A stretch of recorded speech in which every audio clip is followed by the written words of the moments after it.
친척들이 지켜보는 가운데 말순이 갑자기 혜진의 머리채를 움켜잡았다. 내가 아들 못 낳아서 우리 집안이 이 꼴이야. 날카로운 소리와 함께 혜진의 뺨이 화끈거렸다. 혜진은 충격에 말을 잇지 못하고 뺨을 감싸며 눈물을 참았다. 조카들은 무서워 울음을 터뜨렸고 친척들은 어쩔 줄 몰라 했다. 무료 버튼인 구독과 좋아요, 그저 눌러주시는 작은 응원이지만 그 정성만큼 복이 되어 여러분 가정에 가득하실 겁니다. 새벽 5시 서울 외곽의 오래된 빌라에서 알람 소리가 울려 퍼집니다. 문혜진은 무거운 몸을 일으켜 세우며 깊은 한숨을 내쉬었습니다. 간호사로 일하는 혜진에게 3교대 근무는 일상이었지만 임신 16주에 접어든 몸으로는 매일이 고역이었습니다. 창밖으로는 아직 어둠이 깔려 있었고 찬바람이 낡은 창틀 사이로 스며들어왔습니다. 혜진은 두꺼운 가디건을 걸치고 부엌으로 향했습니다. 발걸음을 최대한 조심스럽게 옮겼지만 삐걱거리는 마루 소리를 완전히 피할 수는 없었습니다. 부엌 불을 켜자마자 시어머니 박말순의 목소리가 방에서 들려왔습니다. 또 나가냐? 간호사랍시고 남의 환자만 돌보고 집안일은 언제 할 거야? 아이고 세상에 며느리가 이런 식으로 사나. 혜진은 대답 대신 가스레인지에 물을 올렸습니다. 입덧 때문에 아침엔 라면 외에는 아무것도 넘어가지 않았습니다. 끓는 물에 라면을 넣으며 혜진은 배를 쓰다듬었습니다. 뱃속의 아기에게 미안했지만 이것조차 넘기기 힘든 상황이었거든요. 말순이 방에서 나와 혜진의 뒤통수를 노려보며 혀를 찼습니다. 세상에 임신부가 라면을 먹어? 우리 집 아이가 무슨 병이라도 생기면 어쩔 거야? 내가 도영이 임신했을 때는 미역국에 흰밥을 얼마나 정성스럽게 챙겨 먹었는데. 죄송합니다, 어머니. 다른 건 정말 못 넘겨서요. 못 넘긴다고? 요즘 애들은 왜 이리 약해 빠졌어? 우리 때는 임신해도 농사일하고 집안일하고 그래도 건강한 아이 낳았어. 지금은 뭐 하나하나 다 예민하게 굴고. 혜진은 고개만 끄덕였습니다. 변명을 해봐야 소용없다는 걸 경험으로 알고 있었거든요. 라면 국물을 조심스럽게 마시며 혜진은 벽시계를 쳐다봤습니다. 병원에 도착하려면 1시간 후엔 집을 나서야 했습니다. 그나저나 병원에서 성별 확인은 언제 해준다더라? 우리 집안대를 이을 손자인지 확인해야지. 말순의 갑작스러운 질문에 혜진은 라면 젓가락을 멈췄습니다. 아직 조금 더 기다려야 한다고 했습니다. 다음 달쯤 되면 정확히 알 수 있을 것 같다고 하더라고요. 빨리 확인해야지. 아들이면 좋겠는데 딸이면. 말순은 말끝을 흐렸지만 혜진은 그 뒤에 숨은 뜻을 알 수 있었습니다. 혜진은 속으로 씁쓸했습니다. 아들이든 딸이든 소중한 생명인데 왜 성별부터 따지는 걸까요? 하지만 이런 생각을 입 밖으로 내뱉을 용기는 없었습니다. 시어머니와의 관계가 더 악화될까봐 두려웠거든요. 어머니, 그럼 준비하고 나가보겠습니다. 그래, 가서 열심히 일해. 대신 우리 아이 몸조리는 제대로 해야 해. 괜한 일로 탈이라도 나면 누가 책임질 거야? 혜진은 방으로 들어가 간호복을 갈아입었습니다. 거울 속 자신의 모습은 초췌했습니다. 임신 초기라 아직 배가 많이 나오지 않았지만 얼굴은 많이 야위어 있었죠. 스트레스 때문인지 잠도 제대로 자지 못했습니다. 집을 나서며 혜진은 뒤돌아봤습니다. 말순이 창가에서 혜진을 내려다보고 있었습니다. 감시당하는 기분이었지만 어쩔 수 없었습니다. 이 집에 살고 있는 이상 피할 수 없는 현실이었거든요. 지하철에서 혜진은 배를 조심스럽게 쓰다듬었습니다. 아직 태동을 느낄 수는 없었지만 생명이 자라고 있다는 것만으로도 신기했습니다. 간호사로 일하면서 수많은 산모들을 돌봤지만 직접 겪어보니 또 다른 감정이었습니다. 우리 아기 건강하게만 자라다오. 엄마가 지켜줄게. 병동에 도착하자 동료 간호사들이 혜진을 반겼습니다. 혜진아, 오늘도 일찍 왔네. 몸 괜찮아? 요즘 표정이 많이 어두워 보이던데. 괜찮습니다, 선배님. 다만 집에서 좀 스트레스를 받고 있어서요. 시어머니 때문이지? 임신하면 더 예민해지시는 분들 많아. 우리 다 알아. 정말 답답하겠어. 동료들의 위로가 고마웠지만 혜진은 더 이상 자세히 말하고 싶지 않았습니다.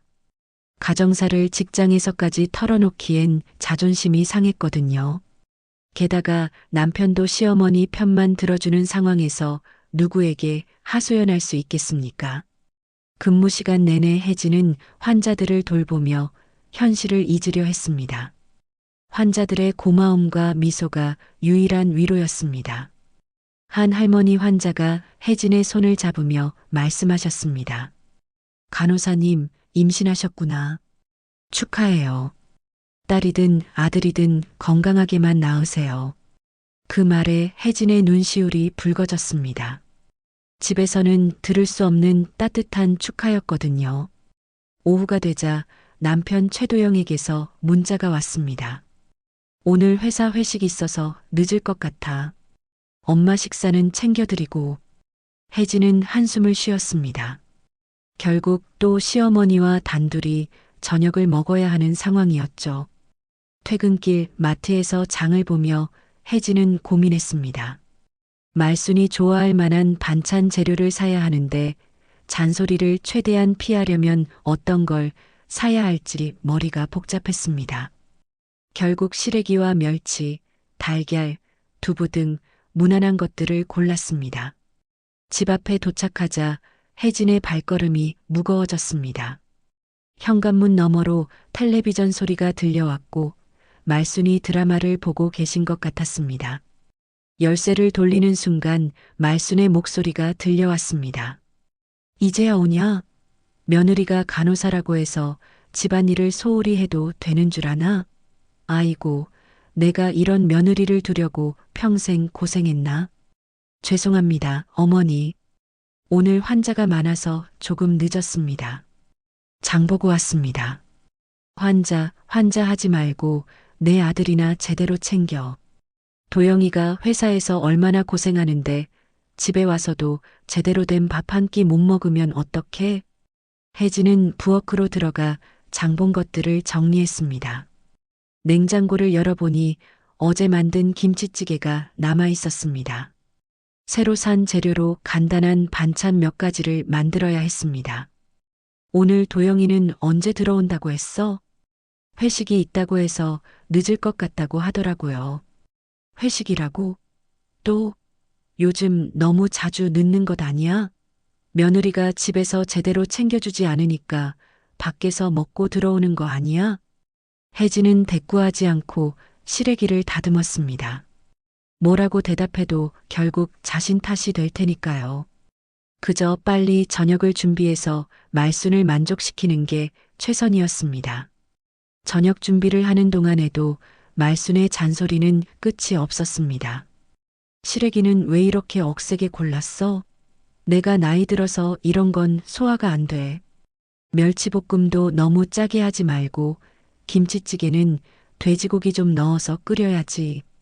혜진은 묵묵히 말순의 요구사항을 들으며 음식을 만들었습니다. 임신으로 인한 피로감과 스트레스로 몸이 무거웠지만 참을 수밖에 없었습니다. 그날 밤 늦게 들어온 도영에게 혜진은 조심스럽게 말했습니다. 여보, 어머니께서 요즘 저에게 너무 신경질을 내세요. 임신해서 힘든데 좀 이해해 주셨으면 좋겠어요. 도영은 넥타이를 풀며 대수롭지 않게 대답했습니다. 여보, 엄마 성격 알잖아.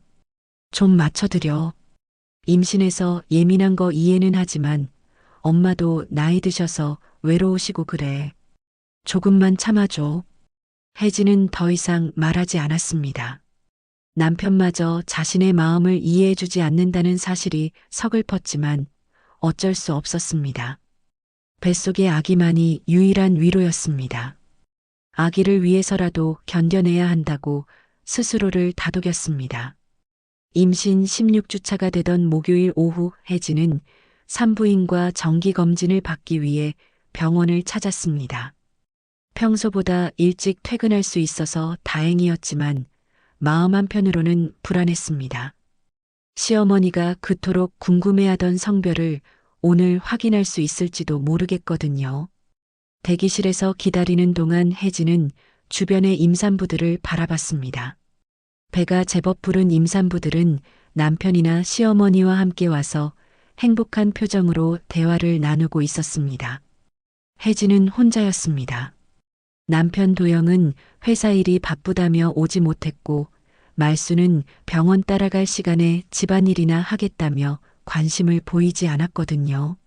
문혜진님, 진료실로 들어오세요. 의사 선생님의 부름에 혜진은 진료대에 누웠습니다. 차가운 제리배에 발라지고 초음파 기계에서 아기의 모습이 화면에 나타났습니다. 작은 심장이 쿵쾅쿵쾅 뛰는 소리가 들렸고 혜진의 눈에는 저절로 눈물이 맺혔습니다. 아, 이거 흥미로운데요. 의사의 말에 혜진은 긴장했습니다. 혹시 아기에게 문제가 있는 건 아닐까요? 뭔가 문제가 있나요? 아니에요. 문제가 아니라. 축하드립니다. 쌍둥이세요. 혜진은 순간 숨이 멎는 듯 했습니다. 쌍둥이라니 꿈에도 생각지 못했던 일이었습니다. 정말요? 쌍둥이요? 네, 확실합니다.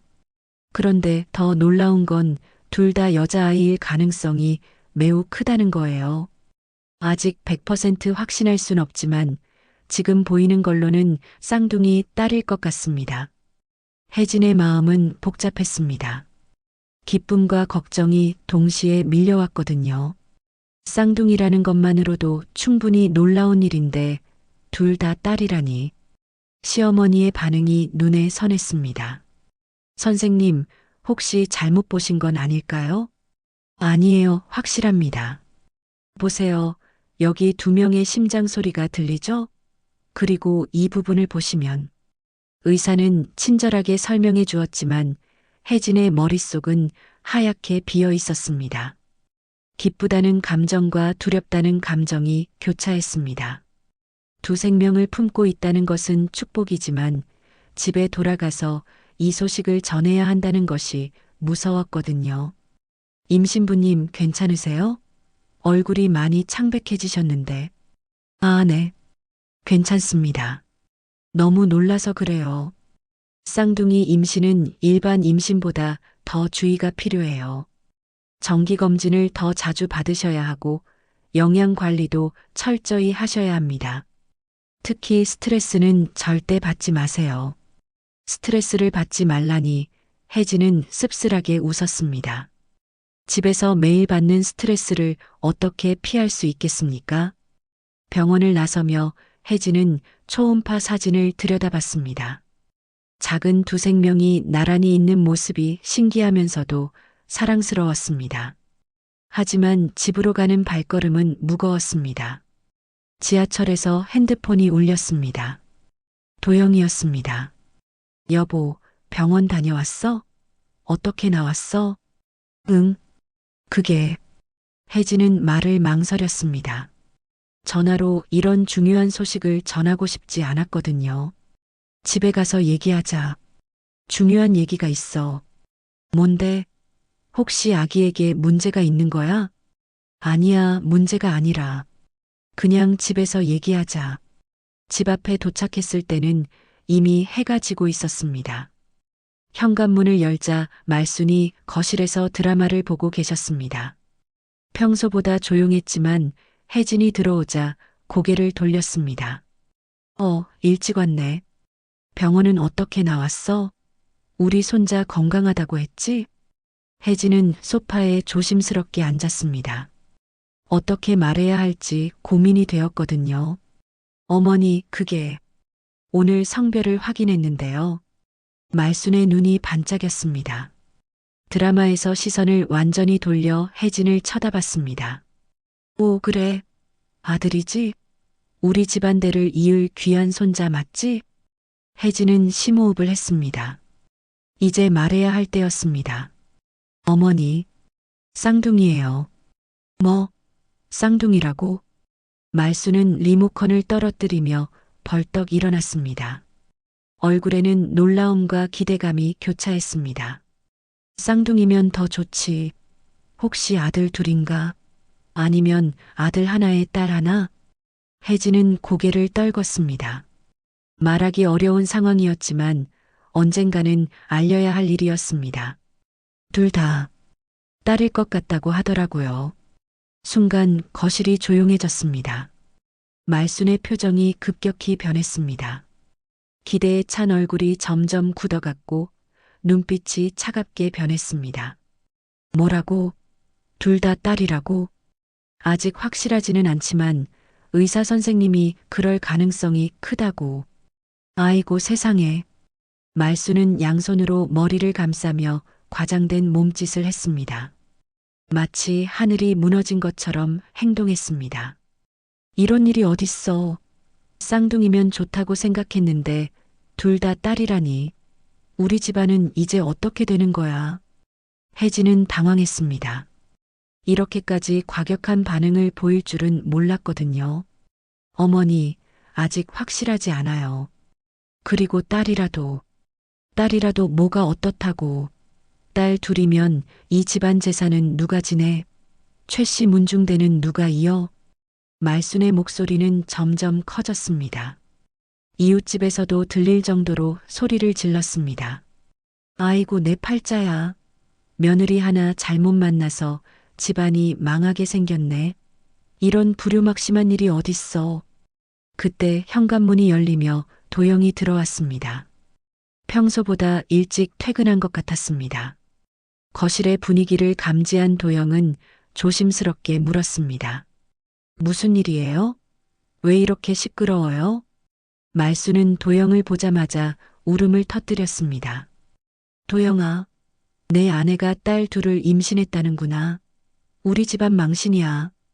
도영은 혜진을 쳐다봤습니다. 혜진은 초음파 사진을 건네며 조용히 말했습니다. 쌍둥이야. 둘 다 딸일 가능성이 크다고 해. 도영의 표정도 복잡해졌습니다. 기쁨과 당황스러움이 동시에 나타났습니다. 쌍둥이라고? 정말? 응, 의사 선생님이 확실하다고 하셔. 말수는 계속해서 울부짖었습니다. 아이고, 우리 조상님들께 뭔 면목으로 제사를 지내. 최가 집안이 이제 끝나는구나. 이런 며느리를 둬서 내가 죄인이 됐어. 혜진은 견디기 힘들었습니다. 임신이라는 축복받을 일이 이렇게 원망의 대상이 될 줄은 몰랐거든요. 눈물이 핑 돌았지만 꾹 참았습니다. 도영이 조심스럽게 말했습니다. 엄마, 진정하세요. 아직 확실한 건 아니잖아요. 그리고 딸이라도 우리 아이인데요. 딸이라도 우리 아이라고? 도영아, 너도 정신이 나갔구나. 딸은 시집 가면 남의 집 사람이야. 우리 집안대는 어떻게 해? 그날 밤 혜진은 잠들 수 없었습니다. 뱃속에 두 생명을 쓰다듬으며 미안하다고 속삭였습니다. 아직 태어나지도 않은 아이들이 벌써 환영받지 못하는 현실이 슬펐습니다. 하지만 혜진은 마음속으로 다짐했습니다. 누가 뭐라고 해도 이 아이들을 지켜내겠다고. 쌍둥이 딸 임신 소식을 안 지 일주일이 지났지만 집안 분위기는 여전히 차가웠습니다. 말수는 혜진을 볼 때마다 한숨을 쉬며 고개를 저었고 도영은 어머니와 아내 사이에서 애매한 태도를 보였습니다. 그런 와중에 추석이 다가왔습니다. 혜진아, 올해 추석엔 친척들이 다 온다. 도영이 조심스럽게 말했습니다. 평소보다 목소리가 작았습니다. 네, 알겠어요. 준비 많이 해야겠네요. 그게 엄마가 좀 예민하게 계시잖아. 친척들 앞에서는 임신 얘기 조심스럽게 하는 게 좋을 것 같아. 혜진은 씁쓸했습니다. 임신이 축하받을 일인데 조심스럽게 해야 할 일이 되다니. 추석 3일 전부터 본격적인 준비가 시작되었습니다. 말수는 평소보다 더 까다롭게 굴었습니다.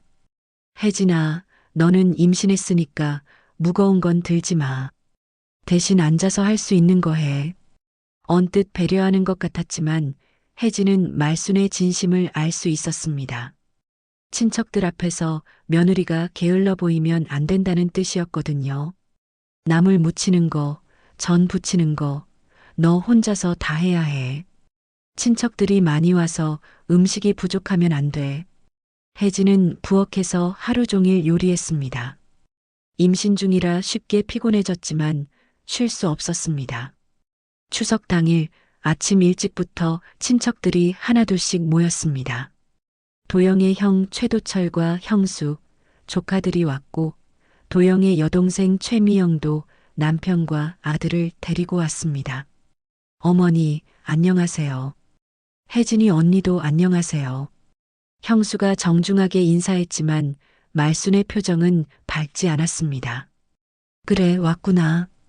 혜진이는 임신해서 몸이 무겁다고 하니까 너희가 도와줘야 해. 아, 임신하셨어요? 축하드려요. 몇 개월 되셨어요? 형수의 축하 인사에 혜진은 고마웠지만 말순의 표정이 더욱 굳어지는 걸 봤습니다. 5개월 정도 됐어요. 감사합니다. 첫째 아기인가요? 성별은 알아요? 순간 거실이 조용해졌습니다. 모든 시선이 혜진에게 집중됐고 말순의 얼굴은 점점 어두워졌습니다. 도영이 먼저 나서서 말했습니다. 그게 쌍둥이래요. 어머, 쌍둥이요? 축하해요. 얼마나 신기해요. 형수와 미영이 기뻐하며 박수를 쳤습니다. 하지만 말수는 자리에서 벌떡 일어났습니다. 쌍둥이가 뭐가 좋다고. 둘 다 딸이야, 딸. 갑작스러운 말순의 폭발에 모든 사람이 당황했습니다. 형수는 어쩔 줄 몰라 했고 미영은 눈을 크게 떴습니다. 어머니, 딸도 좋잖아요. 요즘엔 딸이 더 효도한다고. 효도는 무슨 효도? 시집 가면 남의 집 사람이야. 우리 집안 재산은 누가 지내?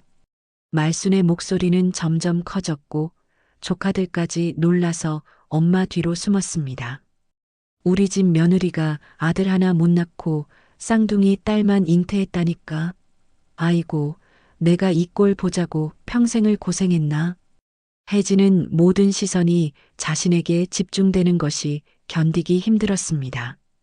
부엌으로 피하려 했지만 말순이 혜진의 팔을 붙잡았습니다. 어디 가려고 해? 내가 한 일 책임져야지. 어머니, 저는 뭐가 저는이야. 내가 우리 집안을 망쳤어. 말순의 목소리는 점점 히스테리컬해졌습니다. 친척들은 서로 눈치를 보며 불편해했습니다. 아이고 세상에, 며느리 하나 잘못 만나서 집안이 망하게 생겼네. 그때 말순이 갑자기 혜진에게 다가와 머리채를 움켜잡았습니다. 내가 아들 못 낳아서 우리 집안이 이 꼴이야. 혜진은 깜짝 놀라며 뒤로 물러서려 했지만 말순의 소나기에서 벗어날 수 없었습니다. 어머니, 제발요. 제발은 무슨 제발이야. 말순이 혜진의 머리를 거칠게 흔들었습니다. 혜진의 머리가 앞뒤로 흔들리며 어지러웠습니다. 친척들이 급히 나서서 말렸습니다. 어머니, 그만하세요. 혜진이 임신부잖아요. 하지만 말순은 멈추지 않았습니다. 이번에는 혜진의 뺨을 향해 손을 번쩍 들었습니다. 짝! 날카로운 소리와 함께 혜진의 왼쪽 뺨이 화끈거렸습니다. 말순이 혜진의 뺨을 내리친 것이었습니다. 혜진은 충격에 말을 잇지 못하고 뺨을 감쌌습니다. 눈물이 핑 돌았지만 친척들 앞에서 우는 것이 더 창피해서 꾹 참았습니다. 시어머니 앞에서 건방지게 구는 게 어디 있어. 내 친정에서 그렇게 가르쳤냐. 거실은 아수라장이 되었습니다. 조카들은 무서워서 울음을 터뜨렸고 형수와 미영은 어쩔 줄 몰라 했습니다. 그때 미영이 몰래 휴대폰을 꺼냈습니다. 이런 상황을 증거로 남겨야겠다고 생각한 것 같았습니다. 카메라를 켜고 조심스럽게 촬영하기 시작했습니다. 화면 속에는 말순이 혜진의 머리채를 잡고 흔드는 모습, 뺨을 때리는 모습이 그대로 담겼습니다.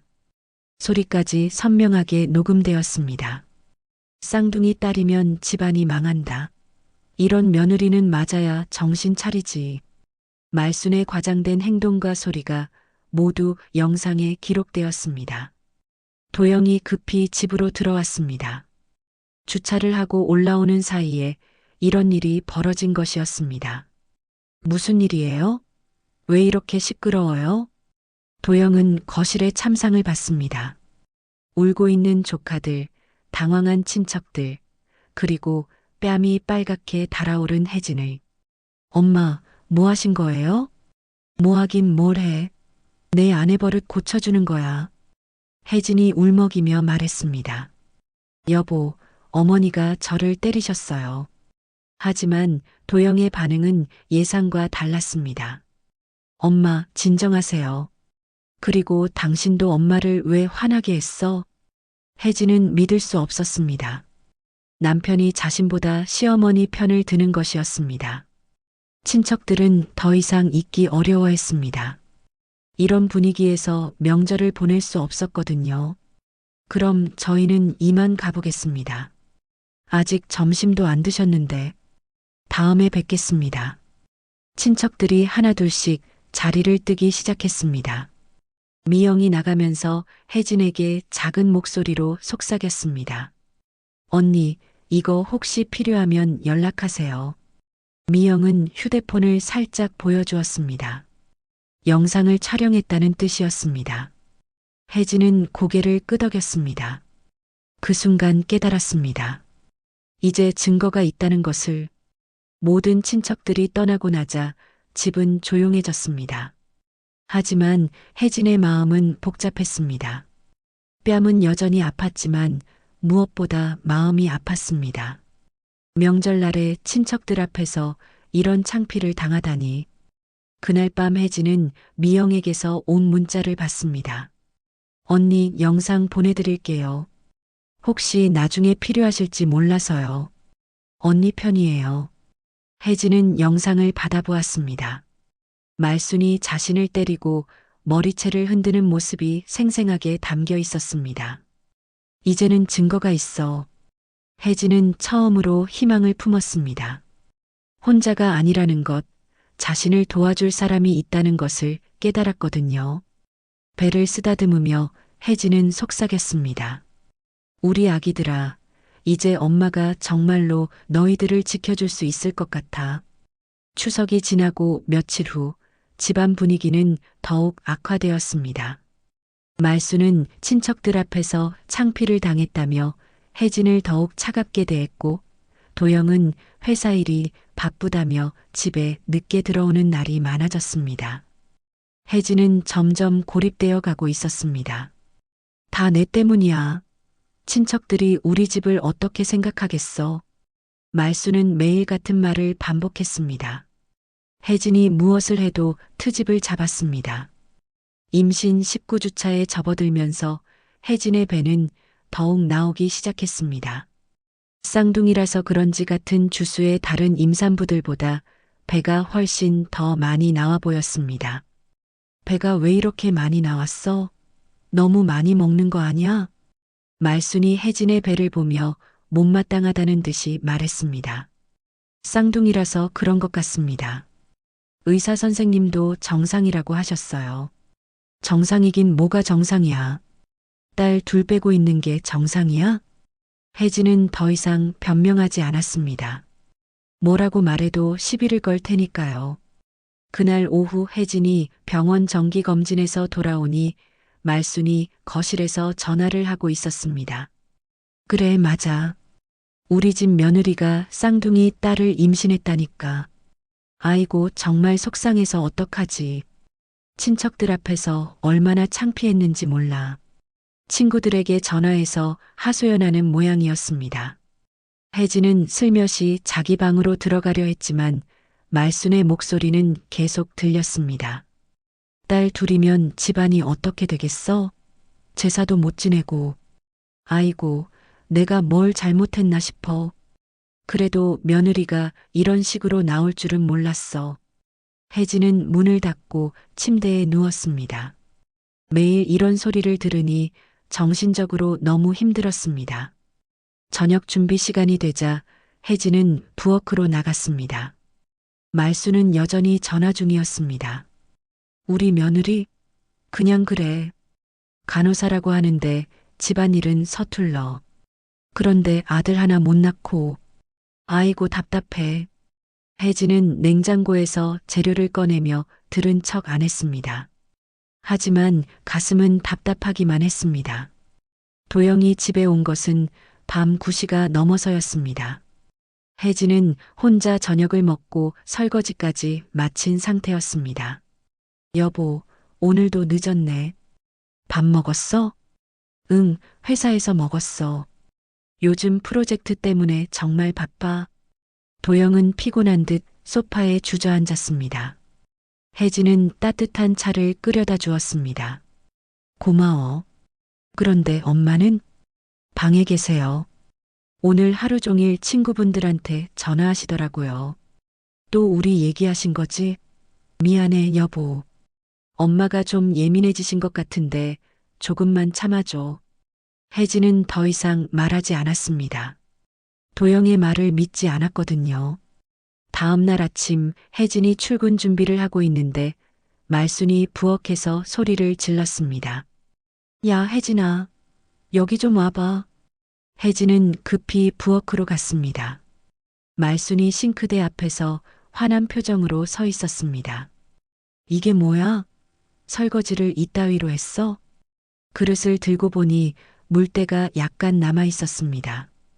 어젯밤에 피곤해서 대충 한 것 같았습니다. 죄송합니다. 다시 씻을게요. 다시 씻긴 뭘 다시 씻어. 이미 찬장에 넣어놨는데 간호사가 이런 기본적인 것도 못해? 말수는 그릇을 싱크대에 던졌습니다. 그릇이 깨지지는 않았지만 큰 소리가 났습니다.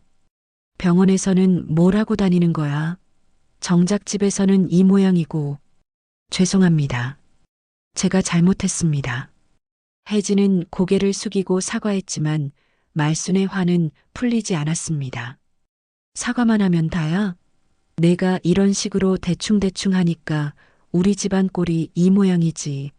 친척들한테 창피당하고. 갑자기 말순이 혜진에게 성큼 다가왔습니다. 혜진은 본능적으로 한 발 뒤로 물러섰습니다. 어디서 뒤로 빠져? 나한테 대드는 거야? 아니에요, 어머니.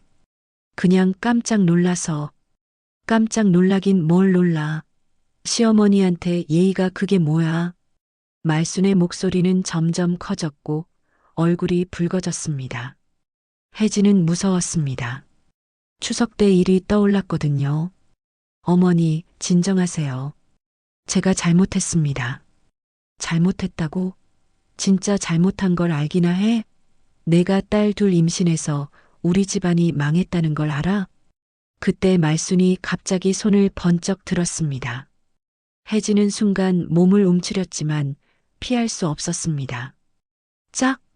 날카로운 소리와 함께 혜진의 오른쪽 뺨에 따끔한 통증이 퍼졌습니다.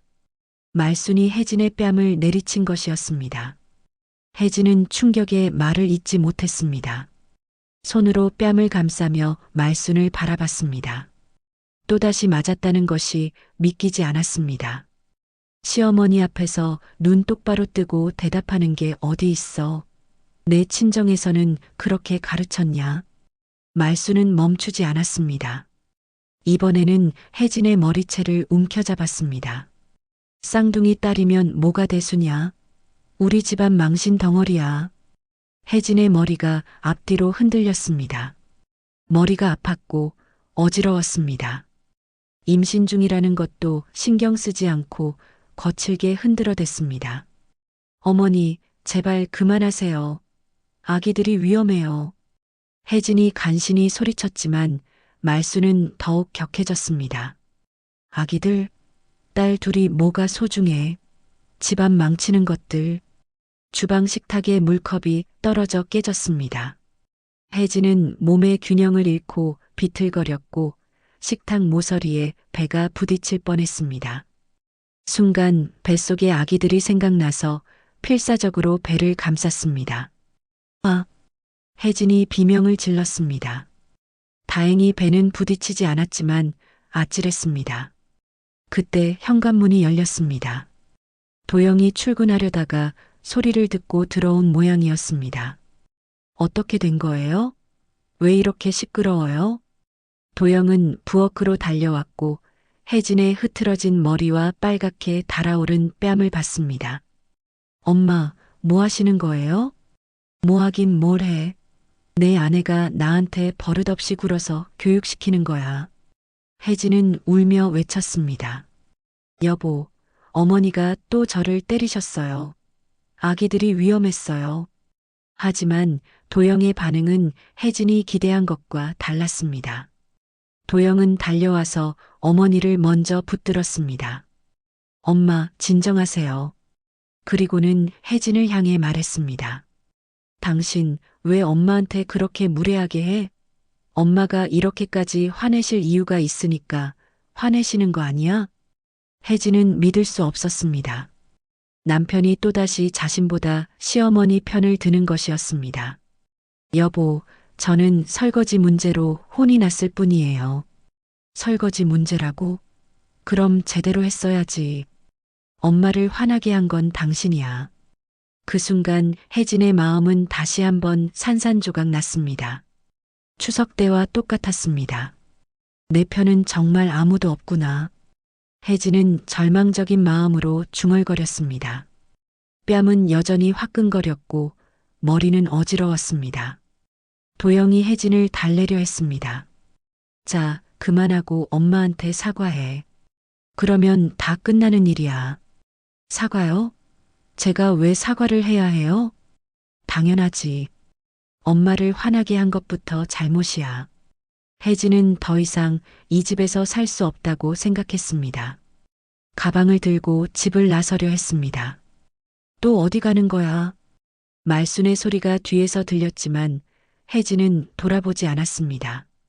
혜진아, 돌아와. 도영도 뒤에서 불렀지만 혜진의 발걸음은 멈추지 않았습니다. 지하철에서 혜진은 휴대폰을 꺼냈습니다. 미영이 보내준 영상이 있었습니다. 그리고 오늘 일도 증언할 사람이 필요했습니다.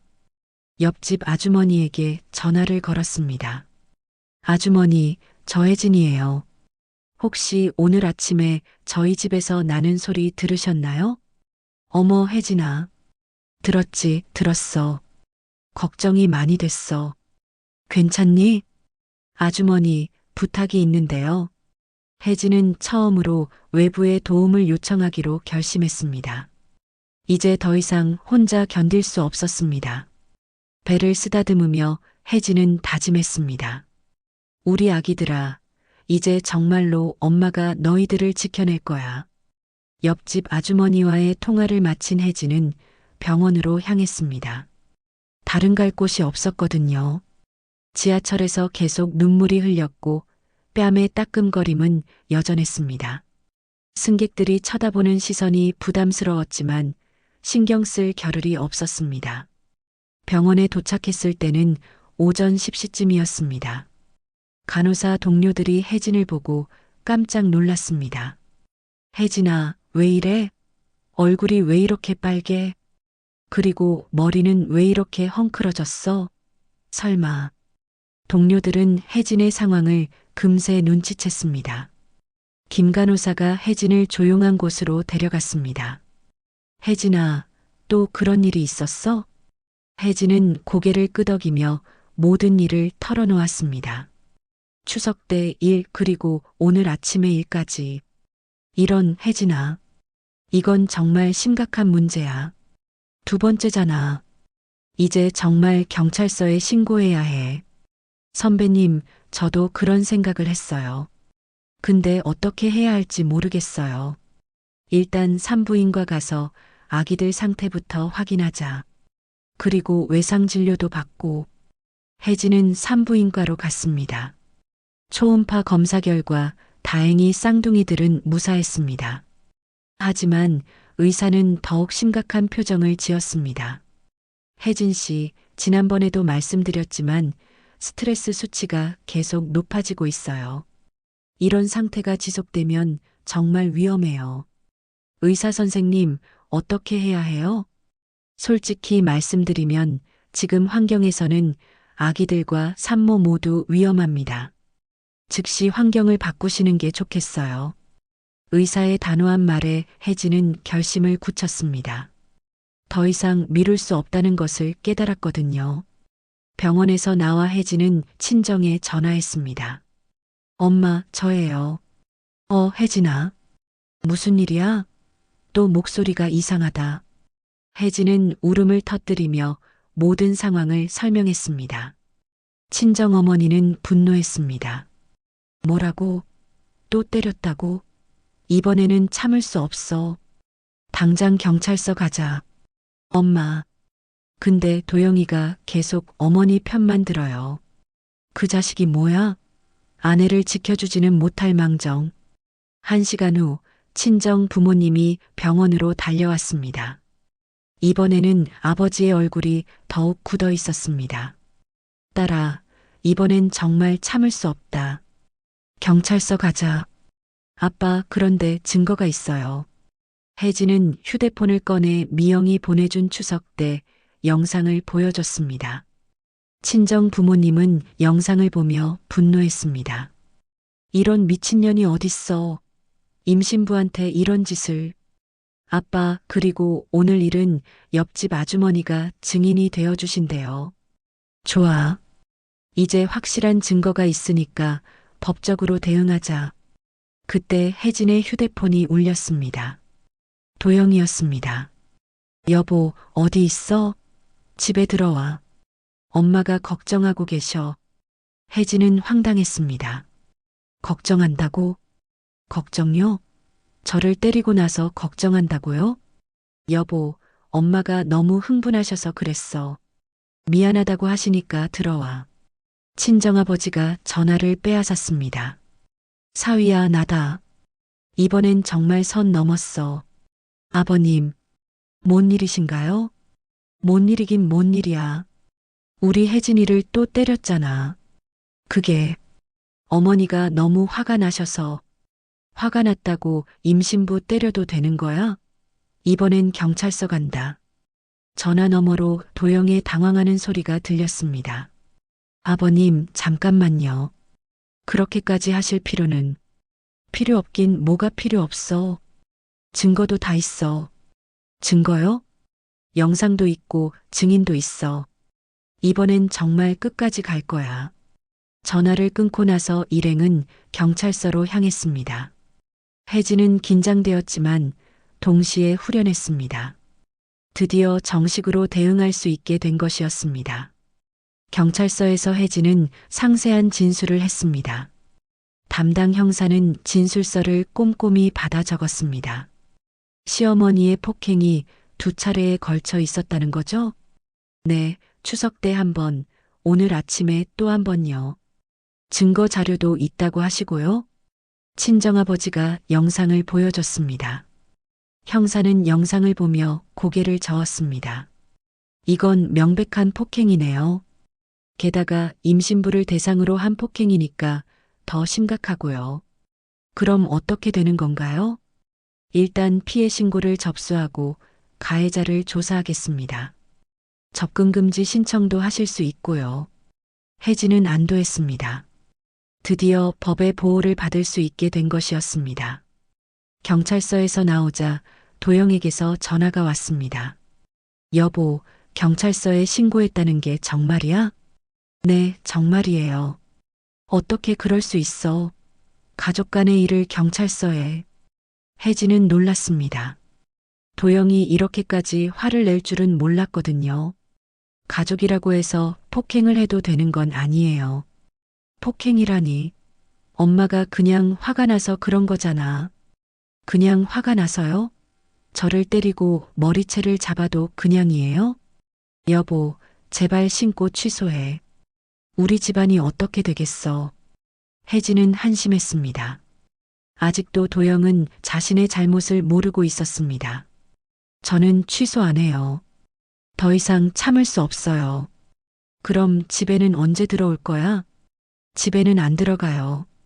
친정에 있을 거예요. 친정에만 있을 수는 없잖아. 우리 집이 어디야? 혜진은 전화를 끊었습니다. 도영과 더 이상 대화할 게 없었습니다. 그날 저녁 친정에서 지내던 혜진에게 미영에게서 전화가 왔습니다. 언니 괜찮으세요? 오빠한테 들었는데 경찰서에 신고하셨다면서요? 응, 미영아. 내가 찍어준 영상 덕분에 신고할 수 있었어. 다행이에요.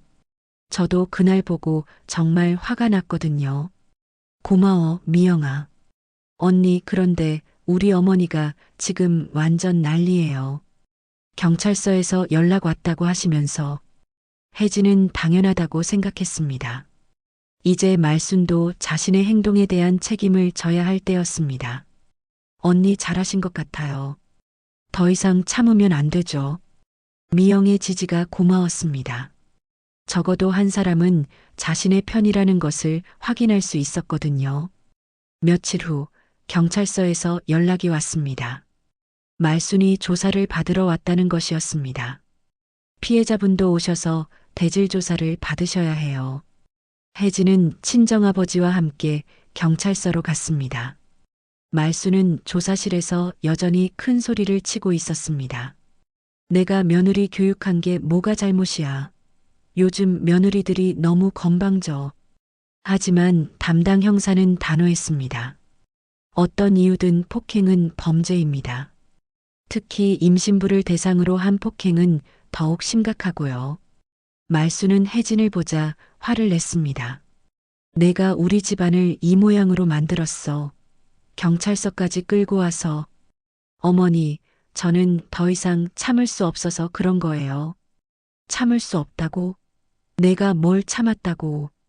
형사가 말순을 제지했습니다. 조용히 하시고 조사에 협조해 주세요. 대질 조사가 끝나고 나서 혜진은 한결 마음이 가벼워졌습니다. 드디어 자신의 목소리를 낼 수 있었고 법적 보호도 받을 수 있게 되었거든요.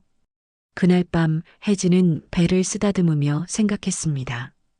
이제 정말로 새로운 시작이 가능할 것 같았습니다. 우리 아기들아, 이제 엄마가 너희들을 안전하게 지켜줄 수 있을 거야. 경찰서 조사가 끝나고 며칠 후 혜진은 친정에서 조용한 시간을 보내고 있었습니다. 임신 20주에 접어들면서 배는 더욱 둥글게 나왔고 쌍둥이들의 태동도 조금씩 느껴지기 시작했습니다. 스트레스에서 벗어나니 몸과 마음이 한결 편해졌습니다. 혜진아, 법원에서 연락 왔어. 친정어머니가 전화를 받고 나서 혜진에게 말했습니다. 법원에서요? 응, 접근금지 신청이 받아들여졌다고 해. 그리고 민사재판 준비도 시작해야 한다고 하더라. 혜진은 안도했습니다. 이제 말순이 함부로 접근할 수 없게 된 것이었습니다. 그때 미영에게서 전화가 왔습니다. 언니, 지금 시간 괜찮으세요? 응, 왜? 만나서 드릴 게 있어요. 중요한 거예요. 1시간 후 미영이 친정집으로 찾아왔습니다. 손에는 USB와 서류 봉투를 들고 있었습니다. 언니, 이거 받으세요. 뭔데? 추석 때 제가 찍은 영상이랑 그 뒤에 몰래 녹음한 것들이에요. 혜진은 놀랐습니다. 영상 외에 녹음까지 있다는 것이었습니다. 녹음이요? 네, 어머니가 친구들한테 전화하면서 언니 험담하는 거, 오빠랑 대화하는 거 다 녹음했어요. 미영은 노트북을 꺼내 파일들을 보여주었습니다. 추석 때 폭행 영상뿐만 아니라 말순이 전화로 혜진을 험담하는 음성 파일들이 가득했습니다. 우리 집 며느리가 딸 둘 임신해서 집안이 망했어. 정말 속상해 죽겠어. 그년이 아들 하나 못 낳아서 우리 조상님들께 뭔 면목으로 제사를 지내겠어. 친척들 앞에서 얼마나 창피했는지 몰라. 이런 며느리 둔 내 팔자가 원망스러워. 음성 파일 속의 말수는 혜진을 그년이라고 부르며 악담을 퍼붓고 있었습니다. 혜진은 듣기가 괴로웠지만 동시에 이것이 중요한 증거라는 것을 알았습니다. 미영아, 이걸 어떻게 녹음한 거야? 어머니가 거실에서 전화하실 때 제 방에서 녹음한 거예요. 언니한테 이런 일이 생길 걸 알고 증거를 모아뒀어요. 고마워. 정말 고마워. 그리고 이것도 있어요. 미영은 또 다른 파일을 보여주었습니다. 도영과 말순이 대화하는 음성이었습니다. 엄마, 혜진이가 경찰서에 신고했어요. 뭐라고? 그년이 감히 시어머니를 경찰서에? 어떻게 하죠? 법원에서도 연락 온다고 하고. 아이고, 이 집안이 어떻게 되는 거야? 다 그년 때문이야. 엄마, 일단 조용히 하세요. 더 큰일 날 수 있어요. 조용히 하긴 뭘 조용히 해. 내가 며느리 교육한 게 뭐가 잘못이야. 음성 속에서 도영은 어머니를 말리려 하면서도 여전히 혜진을 탓하는 모습이었습니다. 언니, 이 모든 걸 변호사님께 전달하세요. 재판에서 유리할 거예요. 혜진은 미영의 손을 꽉 잡았습니다. 미영아, 내가 없었으면 어떻게 했을까? 정말 고마워. 언니가 제 진짜 가족이에요. 어머니나 오빠보다도. 그날 오후 혜진은 변호사 사무실을 찾았습니다. 여성 변호사인 김 변호사는 모든 증거를 검토한 후 고개를 끄덕였습니다. 이 정도면 충분합니다. 폭행 영상, 모독 발언 녹음, 증인 진술까지. 민사재판에서 승소 가능성이 매우 높아요. 그럼 위자료도 받을 수 있나요? 당연히 받을 수 있습니다. 임신부 폭행에 정신적 피해까지 더해지니까 상당한 금액이 될 거예요. 혜진은 처음으로 희망을 품었습니다. 법적으로 자신의 권리를 찾을 수 있게 된 것이었습니다. 그런데 변호사님, 남편도 같이 고소할 수 있나요? 남편요? 직접 폭행을 한 건 아니잖아요. 하지만 아내 보호 의무를 방기했고 시어머니 편만 들었어요. 김 변호사는 잠시 생각하더니 말했습니다. 배우자 보호 의무 위반으로 별도 소송을 진행할 수 있어요. 특히 임신 중인 아내를 보호하지 않은 것은 명백한 의무 위반이죠. 혜진은 마음을 굳혔습니다. 도영에게도 책임을 물어야겠다고 생각했습니다. 며칠 후 법원에서 1차 조정 날짜가 잡혔습니다. 혜진은 친정아버지와 함께 법원에 갔습니다. 조정실에는 말순과 도영이 와 있었습니다. 말순은 혜진을 보자마자 화를 냈습니다. 전현이 우리 집안을 이 지경으로 만들었어. 조정위원이 말순을 제지했습니다. 조용히 하시고 조정 절차에 협조해 주세요. 협조는 무슨 협조야? 며느리가 시어머니를 고소한다는 게 말이 돼? 도영이 어머니를 달랬습니다. 엄마, 조용히 하세요. 조정위원이 양측의 주장을 들었습니다. 혜진 측에서는 모든 증거를 제시했습니다. 영상이 재생되자 조정실이 조용해졌습니다. 말순이 혜진을 때리고 머리채를 잡는 모습이 생생하게 나타났습니다.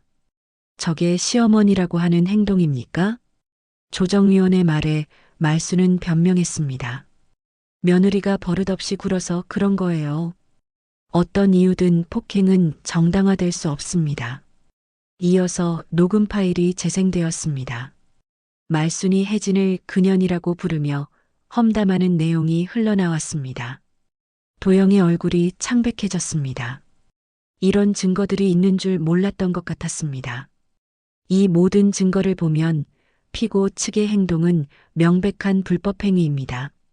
조정위원이 말순에게 물었습니다. 합의 의사는 있으십니까? 합의는 무슨 합의야? 내가 뭘 잘못했다고. 하지만 도영은 다른 생각이었습니다. 죄송합니다. 어머니가 너무 흥분하셔서 합의하겠습니다. 뭘 합의해? 내가 잘못한 게 없어. 말수는 끝까지 자신의 잘못을 인정하지 않았습니다. 조정은 결렬되었고 정식 재판으로 넘어가게 되었습니다. 법원에서 나오며 도영이 혜진에게 다가왔습니다. 여보, 이런 식으로 하지 말고 집으로 돌아와. 내가 엄마를 말릴 테니까. 혜진은 차갑게 대답했습니다. 이제 와서 그런 말 하지 마세요. 저를 지켜주지 않은 건 당신이에요. 내가 언제 안 지켜줬어? 시어머니가 저를 때릴 때마다 당신은 시어머니 편만 들었잖아요. 도영은 할 말이 없었습니다. 그것이 사실이었거든요. 여보, 그래도 우리 사이 아닌가. 우리 사이면 저를 지켜주셨어야죠. 혜진은 더 이상 도영과 대화하고 싶지 않았습니다. 그날 밤 혜진은 배를 쓰다듬으며 생각했습니다. 이제 정말로 새로운 인생을 시작할 때가 온 것 같았습니다. 우리 아기들아, 엄마가 정말로 너희들을 지켜냈어. 이제 아무도 우리를 함부로 대할 수 없어. 미영에게서 마지막으로 온 메시지를 확인했습니다. 언니, 제가 모은 증거들이 도움이 됐죠? 언니는 잘못이 없어요. 끝까지 힘내세요. 혜진은 처음으로 진심으로 웃을 수 있었습니다. 혼자가 아니라는 것, 정의가 실현될 수 있다는 것을 깨달았거든요. 1차 조정이 결렬되고 한 달 후 드디어 정식 재판 날짜가 정해졌습니다. 혜진은 임신 24주에 접어들어 배가 상당히 나온 상태였지만 재판을 위해 법원에 출석했습니다. 친정 부모님과 김 변호사 그리고 미영까지 혜진의 편에 서서 함께했습니다. 법정안은 긴장감으로 가득했습니다. 피고 측 자리에는 말순과 도영이 앉아 있었고 그들의 변호사도 함께였습니다. 말순은 여전히 불만스러운 표정이었지만 도영은 초조해 보였습니다. 재판장이 입장하자 법정은 숙연해졌습니다. 손해배상 청구 사건을 개정합니다. 김 변호사가 일어나 원고 측 주장을 시작했습니다. 재판장님, 피고 박말수는 원고가 임신 중임에도 불구하고 2차례에 걸쳐 폭행을 가했습니다. 특히 쌍둥이 딸을 임신했다는 이유로 지속적인 정신적 괴롭힘을 가했습니다. 김 변호사는 증거 자료들을 차례로 제시했습니다. 첫 번째 증거는 추석날 폭행 현장을 촬영한 영상입니다. 대형 스크린에 영상이 재생되기 시작했습니다. 말순이 혜진의 뺨을 내리치고 머리채를 잡아 흔드는 모습이 선명하게 나타났습니다. 시어머니 앞에서 건방지게 구는 게 어디 있어. 쌍둥이 딸이면 집안이 망한다. 말순의 과장된 목소리와 행동이 법정에 울려 퍼졌습니다. 방청석에서 한숨소리가 들렸습니다. 피고 측 변호사가 이의를 제기했습니다. 재판장님, 이는 사적인 가정 내 문제입니다. 재판장이 단호하게 답했습니다. 가정 내에서 일어났다고 해서 폭행이 정당화되지는 않습니다. 계속 진행하시기 바랍니다. 김 변호사는 두 번째 증거를 제시했습니다. 이는 피고가 제3자에게 원고를 모독한 음성 녹음입니다. 스피커에서 말순의 목소리가 흘러나왔습니다. 우리 집 며느리가 딸 둘 임신해서 집안이 망했어. 그년이 아들 하나 못 낳아서. 법정안이 술렁거렸습니다. 말순의 얼굴이 붉어졌습니다. 그리고 이는 피고 최도영이 부인 보호 의무를 방기한 증거입니다. 도영과 말순의 대화 음성이 재생되었습니다. 엄마가 이렇게까지 하실 이유가 있으니까 하시는 거 아니야? 당신이 먼저 예의 없게 행동했잖아. 도영의 목소리가 법정에 퍼지자 도영은 고개를 푹 숙였습니다. 김 변호사는 마지막으로 의학적 증거를 제시했습니다. 원고는 임신 중 극심한 스트레스로 인해 조산 위험에 노출되었습니다. 이는 의사 진단서로 확인됩니다. 산부인과 의사의 진단서가 제시되었습니다. 스트레스로 인한 임신 합병증 위험성이 명시되어 있었습니다. 이제 피고 측 변호사의 변론 차례였습니다. 재판장님, 피고 박말순은 전통적인 가치관을 가진 노인입니다. 며느리에 대한 훈육은 정당한 시어머니의 권리였습니다. 하지만 재판장의 표정은 차가웠습니다.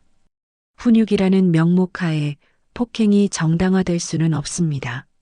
그리고 원고가 쌍둥이 딸을 임신한 것에 대해 실망하는 것은 당연한 감정입니다. 이 말에 방청석에서 웅성거림이 일었습니다. 재판장이 조용히 하라고 했습니다. 김 변호사가 반박했습니다. 재판장님, 21세기에 성별을 이유로 차별하는 것 자체가 잘못된 것입니다. 더욱이 이를 이유로 임신부에게 폭력을 가하는 것은 명백한 범죄입니다. 이제 증인 신문 시간이 되었습니다. 첫 번째 증인은 옆집 아주머니였습니다. 증인은 당일 무엇을 목격하셨습니까? 아침에 큰 소리가 나서 창문을 열었는데 혜진이가 맞고 있더라고요. 시어머니가 머리채를 잡고 흔들면서 때리고, 그때 혜진 씨의 상태는 어떠했습니까? 임신부라서 배가 많이 나와 있었는데 그런 상태에서 맞고 있으니까 정말 위험해 보였어요. 두 번째 증인은 혜진의 병원 동료였습니다. 혜진 씨가 병원에 왔을 때 어떤 상태였습니까? 얼굴이 빨갛게 부어 있었고 머리도 헝클어져 있었어요. 정신적 충격도 심한 상태였습니다. 마지막으로 미영이 증인석에 섰습니다. 증인은 피고 박말순과 어떤 관계입니까? 시어머니입니다. 저는 최도영의 여동생이고요. 그런데 왜 원고 편에서 증언하시는 겁니까? 제가 본 것은 정의롭지 못한 일이었기 때문입니다. 임신부를 때리는 것은 어떤 이유로든 잘못된 것입니다. 미영의 증언에 말순이 화를 냈습니다. 전현이 배신자야. 시어머니를 배신하고. 재판장이 단호하게 말했습니다. 피고는 조용히 하시기 바랍니다. 한 번 더 소란을 피우시면 퇴정 명령을 내리겠습니다. 이제 최종 변론 시간이었습니다. 김 변호사가 일어났습니다. 재판장님, 이 사건은 단순한 가족 갈등이 아닙니다. 임신부와 태아의 생명을 위협한 명백한 폭행 사건입니다. 피고들은 21세기에 성별을 이유로 임신부를 차별하고 폭행했습니다. 특히 피고 최도영은 남편으로서 아내를 보호해야 할 의무가 있었음에도 불구하고 오히려 가해자 편에 서서 피해를 가중시켰습니다. 원고는 이 사건으로 인해 심각한 정신적 피해를 입었고 태아들에게도 위험이 가해졌습니다. 이에 대한 마땅한 배상이 이루어져야 합니다.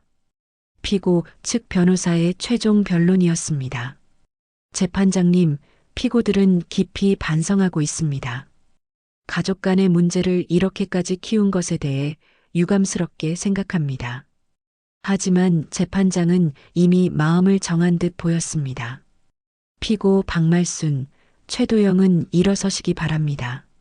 말순과 도영이 떨리는 다리로 일어섰습니다. 본 법원은 다음과 같이 판결합니다. 법정이 조용해졌습니다. 피고 박말순의 행위는 명백한 폭행 및 모독행위로 인정됩니다. 따라서 원고에게 정신적 피해에 대한 위자료 3천만 원을 지급하라. 말순이 비명을 질렀습니다. 3천만 원이라고요? 말이 안 돼요. 그리고 피고 박말순은 원고에 대해 1년간 접근 금지, 사회봉사 200시간을 명합니다.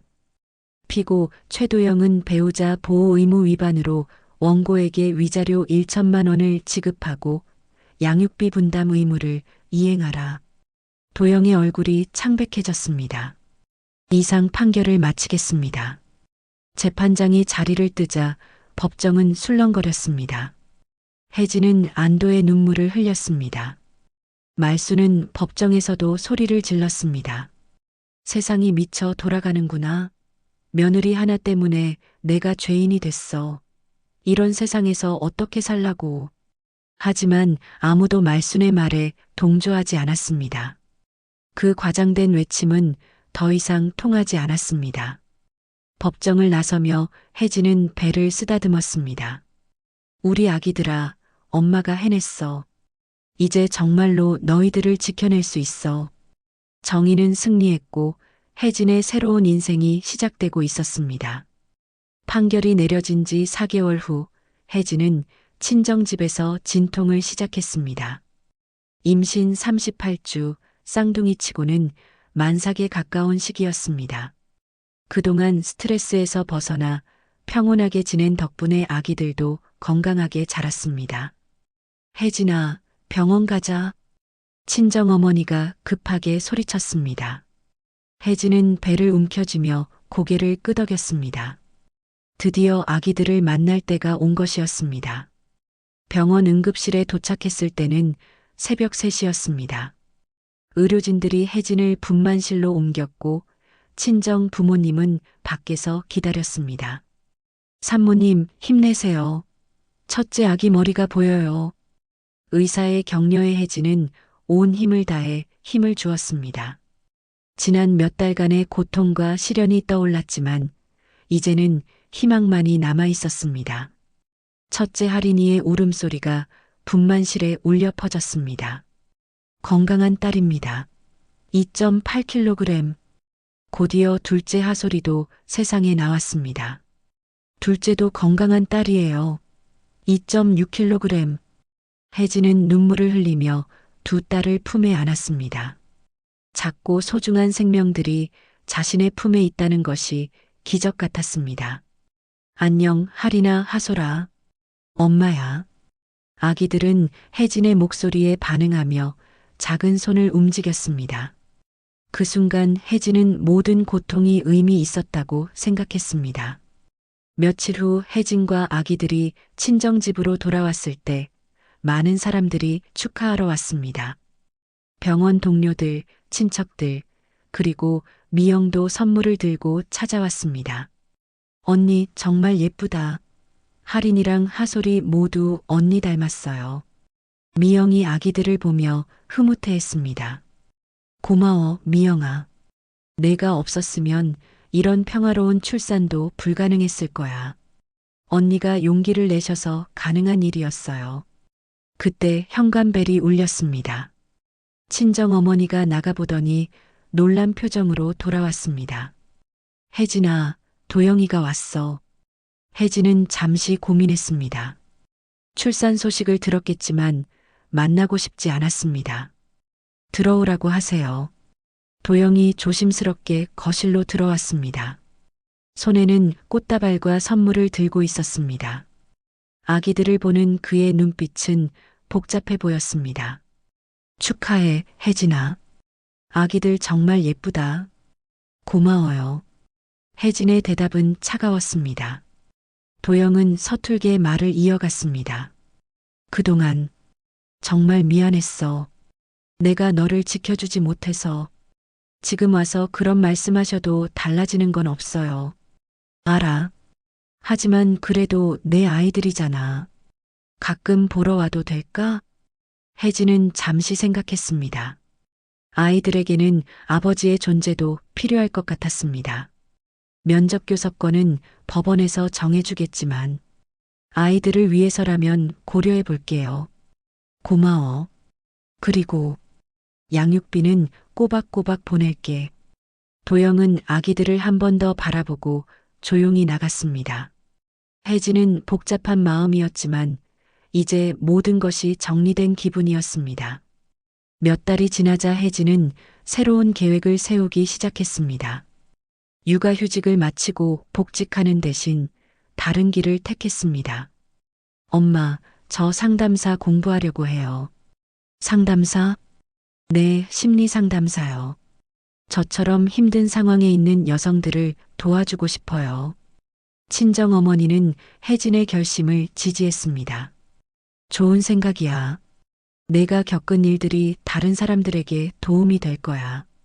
혜진은 아기들을 돌보면서 온라인으로 상담 심리학을 공부하기 시작했습니다. 밤늦게 아기들이 잠든 후에 책을 펼치는 것이 일상이 되었습니다. 1년 후 혜진은 여성상담센터에서 자원봉사를 시작했습니다. 상담 경험을 쌓기 위해서였습니다. 안녕하세요. 상담사 문혜진입니다. 상담사님, 저는 시어머니 때문에 너무 힘들어요. 상담을 신청한 젊은 여성이 울먹이며 말했습니다. 천천히 말씀해 보세요. 제가 들어드릴게요. 혜진은 자신의 경험을 바탕으로 조심스럽게 상담을 진행했습니다. 그 여성의 상황이 과거의 자신과 너무나 닮아 있었습니다. 상담사님은 저를 정말 이해해 주시는 것 같아요. 저도 비슷한 경험이 있어서요. 혼자가 아니에요. 혜진은 그 말을 할 때마다 뿌듯했습니다. 자신의 아픔이 다른 이들에게 위로가 되고 있었거든요. 2년이 지나자 혜진은 정식 상담사 자격을 취득했습니다. 그리고 세움 상담센터라는 작은 상담소를 열었습니다. 개소식 날 많은 사람들이 축하하러 왔습니다. 친정 부모님, 병원 동료들, 미영, 그리고 예상치 못한 사람도 나타났습니다. 언니 축하해요. 도영이었습니다. 지난 2년간 면접 교섭을 통해 아이들을 만나오면서 많이 달라진 모습이었습니다. 고마워요. 오늘은 아이들 때문에 온 거죠? 그것도 있지만 언니가 대단하다고 생각해서요. 자신의 상처를 다른 사람을 위해 쓰다니. 혜진은 의외의 말에 놀랐습니다. 아이들도 커서 엄마를 자랑스러워할 거예요. 그때 4살이 된 하린이와 하솔이가 혜진에게 달려왔습니다. 엄마, 케이크 자르자. 엄마가 제일 예뻐. 아이들의 맑은 웃음소리가 상담소에 울려 퍼졌습니다. 저녁이 되자 혜진은 아이들과 함께 조용한 시간을 보냈습니다. 하린아, 하솔아, 엄마한테 와서 얘기 좀 들어보자. 아이들이 혜진의 무릎에 앉았습니다. 우리 딸들아, 혹시 누가 너희한테 딸이라서 안 좋다는 말하면 어떻게 할 거야? 하린이가 씩씩하게 대답했습니다. 그런 말하는 사람이 이상한 거예요. 하솔이도 고개를 끄덕였습니다. 딸도 아들도 똑같이 소중해요. 혜진은 감동했습니다. 아이들이 올바른 가치관을 가지고 자라고 있었거든요. 맞아, 딸은 축복이야. 쌍둥이라면 2배로 축복이고. 그날 밤 혜진은 일기를 썼습니다. 오늘 상담센터를 열었다. 많은 분들이 축하해 주셨고 아이들도 기뻐했다. 4년 전 그 힘든 시간들이 있었기에 지금의 내가 있을 수 있었다. 하린이와 하솔이는 내 최고의 선물이자 가장 큰 힘이다. 창밖으로는 하린이와 하솔이가 친할아버지, 친할머니와 함께 놀고 있는 모습이 보였습니다. 아이들의 웃음소리가 집안을 가득 메웠습니다. 혜진은 마지막으로 중요한 깨달음을 적었습니다.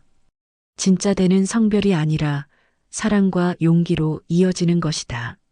하린이와 하솔이가 커서 당당하고 주체적인 여성으로 자라나 또 다른 누군가에게 힘이 되어주길 바란다. 그것이 진정한 가문의 계승이다. 혜진은 일기를 덮고 창밖을 바라봤습니다. 새로운 세상에서 자라날 2딸, 그리고 자신과 같은 아픔을 겪는 여성들에게 희망을 줄 수 있는 상담소. 모든 것이 완벽하지는 않지만 충분히 의미 있는 인생이었습니다. 우리 딸들아, 엄마가 너희에게 물려줄 최고의 유산은 당당함이야. 누구에게도 굴복하지 않고 정의를 위해 싸울 줄 아는 용기 말이야. 하린이와 하솔이는 엄마의 품에서 평화롭게 잠들어 있었습니다. 그 모습을 보며 혜진은 확신했습니다. 자신의 선택이 옳았다는 것을, 그리고 앞으로도 계속 옳은 길을 걸어갈 것이라는 것을. 여러분의 경험과 조언을 댓글로 들려주세요.